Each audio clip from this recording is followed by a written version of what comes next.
Hello viewers, আসসালামু আলাইকুম। আপনাদের জন্য আমার আজকের রেসিপি বাসন্তী পোলাও বা মিষ্টি পোলাও। এই পোলাওটা খেতে যতটা মজার, রান্না করা তার থেকেও সহজ, আর উপকরণও লাগে অনেক কম। তবে সেই উপকরণগুলো কিন্তু আপনাকে যথাযথভাবেই নিতে হবে। যেমন ধরুন চাল। এই পোলাওটা রান্নাতে সাধারণত গোবিন্দভোগ চাল ব্যবহার করা হয়, তবে হাতের কাছে গোবিন্দভোগ না পেলে চিনি গুঁড়া বা কালো জিরা দিয়েও রান্না করতে পারেন, কারণ এই চালগুলো মোটামুটি একই রকম। তবে বাসমতি দিয়ে কিন্তু এই পোলাওটা খুব একটা ভালো হবে না। আমি এখানে 1 কাপ কালো জিরা চাল নিয়ে নিচ্ছি, আর এই চালটাকে আমি খুব ভালো করে ধুয়ে নিব। প্রথমে একটা বাটিতে নিয়ে নিলাম, তারপরেতে পর্যাপ্ত পরিমাণ পানি দিয়ে দিচ্ছি, নর্মাল পানি। তারপর এটাকে আলতো করে একটু কচলে ধুয়ে নিতে হবে। এতে করে এর গায়ে যে আলগা ময়লাটা আছে সেটা যেমন চলে যাবে, তেমনি চালের যে একটা এক্সট্রা স্টার্চ থাকে সেটাও ঝরে যাবে, যার ফলে যখন পোলাওটা রান্না হবে সেটা খুব ঝরঝরে হবে। এইভাবে করে 2-3 বার ধুয়ে আপনাকে পানিটা নিংড়ে নিতে হবে। তারপর এই চালটাকে একটা স্ট্রেনারের উপর রেখে এইভাবে একটু ছড়িয়ে দিতে হবে, যাতে করে অবশিষ্ট পানিটাও ঝরে যায় আর এটা আগের মতো ঝরঝরে হয়ে যায়। এজন্য আপনার আধা ঘন্টা থেকে ঘন্টাখানেক সময় লাগতে পারে। আরেকটা গুরুত্বপূর্ণ উপাদান হচ্ছে ঘি। ঘি ছাড়া এই পোলাওটা কোনোভাবেই রান্না করা যাবে না। আর এই যে ঘিটা দেখছেন, এটা আমি ঘরে তৈরি করেছি। ডেসক্রিপশন বক্সে এই ঘি তৈরির 2টো রেসিপির লিঙ্ক দেয়া থাকবে। আপনি যদি এই পোলাওটা ঘিয়ের বদলে তেল দিয়ে রান্না করতে চান, তাহলে কোনোভাবেই বাসন্তী পোলাওর সেই আসল টেস্ট এবং সুগন্ধ পাবেন না। এছাড়া আমাদের লাগবে কিশমিশ। আমি এখানে 1 মুঠো ভর্তি কিশমিশ নিয়ে নিলাম। সাথে লাগবে বাদাম, অন্য কোনো বাদাম নয়, আপনাকে কাজু বাদামই নিতে হবে এই পোলাওটা রান্না করার জন্য। আর লাগবে কিছু মশলা। 3টে ছোট সাইজের আমি নিয়েছি তেজপাতা, 2 টুকরো নিয়েছি দারুচিনি, 5টা এলাচ, 6-7টা নিয়েছি লবঙ্গ, আর 1 টেবিল চামচ মিহি কুচি করা আদা। সাথে নিয়ে নিচ্ছি 5টা কাঁচামরিচ। আর যেহেতু মিষ্টি পোলাও, চিনি তো লাগবেই, এজন্য আমি 2 টেবিল চামচ চিনি ব্যবহার করব। আপনি 4 টেবিল চামচ পর্যন্ত ব্যবহার করতে পারেন। আর বাদবাকি উপকরণ রান্না করতে করতে না হয় দেখে নিব। এখন প্রথমে একটা বাটিতে সেই যে চালটা শুকোতে দিয়েছিলাম সেটা ঢেলে নিলাম। তারপর এতে দিয়ে দিচ্ছি 1 চা চামচ লবণ, পরবর্তীতে দরকার হলে আবার দিয়ে নেব। এখন এই বাসন্তী কালারটা আনার জন্য পোলাওয়ের মধ্যে আমি দিচ্ছি হলুদ গুঁড়া, এখানে 1/4 চা চামচ আছে, আর খুব সামান্য একটু গরম মশলা গুঁড়ো। আপনি চাইলে জয়ফল জয়ত্রীর গুঁড়ো দিতে পারেন। তারপর সেই যে গোটা মশলা আর আদা কুচিটা দেখিয়েছিলাম সেগুলো এর মধ্যে দিয়ে দিচ্ছি। সাথে দিচ্ছি 2 টেবিল চামচ ভর্তি খাঁটি গাওয়া ঘি।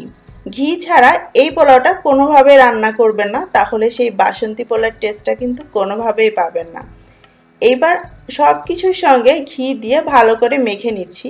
খুবই আলতো হাতে মাখতে হবে, কারণ যেহেতু চালটা ভেজানো হয়েছিল আর এটা কিন্তু বেশ নরম থাকবে, ফুলে থাকবে, এজন্য আলতো হাতে আপনাকে মেখে নিতে হবে যাতে ভেঙে না যায়। আর মাখা হয়ে গেলে তারপর এটাকে ঢেকে আপনাকে মিনিমাম আধা ঘন্টা রেখে দিতে হবে। এতে করে এই মশলার সুগন্ধগুলো চালের সঙ্গে মাখামাখি হয়ে যাবে। আর আধা ঘন্টা পরে আমি রান্না শুরু করছি। চুলায় একটা প্যান বসিয়ে মিডিয়াম আঁচে তাতে সামান্য একটু ঘি দিয়ে দিলাম, কারণ এখন আমি এর মধ্যে বাদামগুলোকে ভেজে নিব। তারপর সেই যে কিশমিশগুলো ছিল তার অর্ধেকটা দিয়ে এবার একসঙ্গে এগুলোকে একটু ভেজে নিব।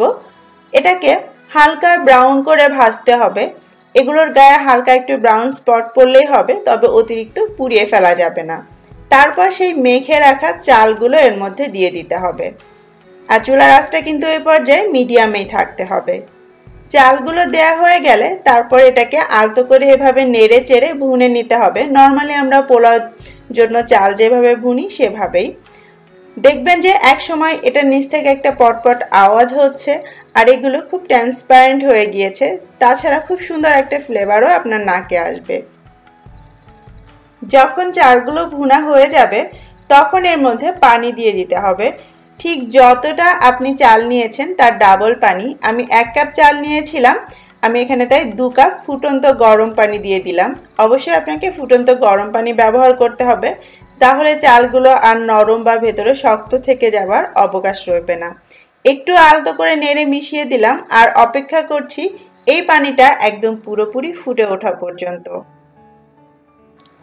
যখন পানিটা এরকম পুরোপুরি ফুটে উঠবে তখন আলতো করে একটু নেড়ে দিতে হবে, এতে করে ঘিটা এই পানির সঙ্গে মিশে যাবে।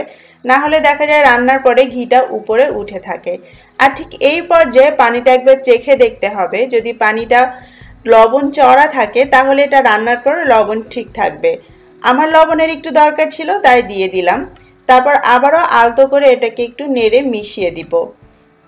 এতক্ষণ চুলার আঁচটা হাইতে ছিল, এবার এটাকে মিডিয়ামে করে দিলাম। তারপরে এতে আমি দুটো কাঁচা মরিচ হালকা চিড়ে দিচ্ছি যাতে ঝালটা ছড়াতে পারে। সাথে 3টা দিয়ে দিচ্ছি গোটা মরিচ, এটা শুধুমাত্র সুগন্ধের জন্য, ঝালের জন্য নয়। তারপর বাকি কিশমিশটাও এর মধ্যে দিয়ে দিলাম। 1 চিমটি স্যাফরন আমি এখানে দিয়ে দিচ্ছি, একটা সুন্দর ফ্লেভার আনবে, কোনো কালারের জন্য নয়।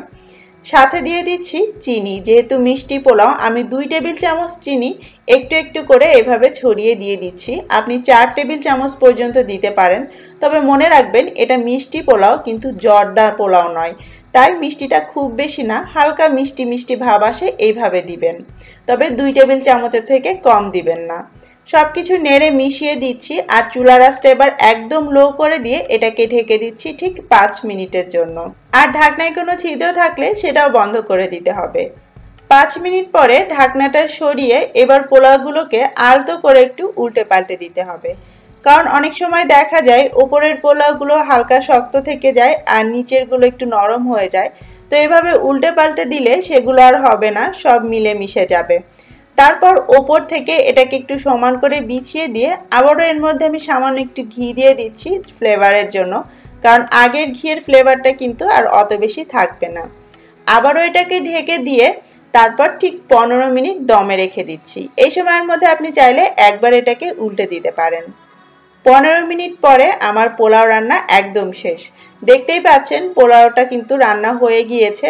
আমি আবারও একটু মিশিয়ে নিচ্ছি, দেখুন কতটা ঝরঝরে হয়েছে আর নিচে কিন্তু একদম লেগে যায়নি। একদম পারফেক্ট বাসন্তী পোলাও। এখন আর কি, গরম গরম বা ঠান্ডা যেভাবে খুশি আপনি এটাকে পরিবেশন করতে পারেন। এই বাসন্তী পোলাওটা সাধারণত বেগুন ভাজা বা যে কোনো ধরনের কষা মাংসের সঙ্গে খুব ভালো মানায়। তবে এটা খেতে এতটাই মজার যে এটা আপনি এমনিতেও কিন্তু খেতে পারবেন ফ্রাইড রাইসের মতো। আমার কাছে কিন্তু খুব ভালো লেগেছে।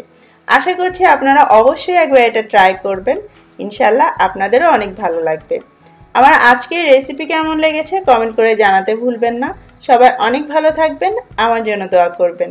আল্লাহ হাফেজ।